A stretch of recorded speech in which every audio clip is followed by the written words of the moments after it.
വേനൽക്കാലം ആയാലും മഴക്കാലമായാലും പാദങ്ങൾ വേണ്ടത്ര ശ്രദ്ധ കൊടുത്തില്ലെങ്കിൽ കാലിലെ വിരൾച്ച, വിണ്ടുകീറൽ എന്നിവയ്ക്ക് പുറമെ മറ്റ് ചില അലർജികളെയും നാം കരുതിയിരിക്കണം.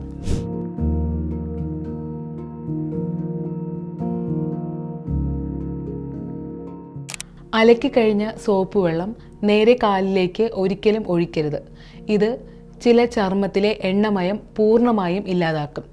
ദിവസവും 10 മിനിറ്റെങ്കിലും കാലുകൾ ഇളം ചൂടുവെള്ളത്തിൽ മുക്കിവെച്ച ശേഷം സ്ക്രബ് ചെയ്യണം.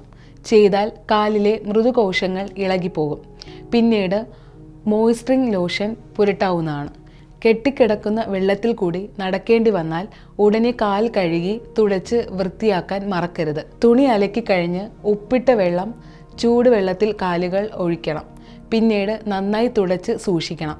നനഞ്ഞ ചെരുപ്പുകൾ പാദങ്ങൾ ഇടാൻ പാടില്ല. നല്ല വെയിലത്ത് ഉണങ്ങിയ ശേഷം മാത്രം ഇടുന്നതാണ് നല്ലത്. ദിവസവും റോസ് വാട്ടർ ഗ്ലിസറിൻ മിശ്രിതം പാദങ്ങളിൽ പുരട്ടുക. ഇത് പാദങ്ങളുടെ വരൾച്ച ശമിപ്പിക്കും. അല്പം ആര്യവേപ്പ് വെള്ളത്തിലിട്ട് തിളപ്പിക്കുക. ഇത് തണുത്ത് കഴിയുമ്പോൾ കാലുകൾ 20 മിനിറ്റ് മുക്കി വയ്ക്കുക.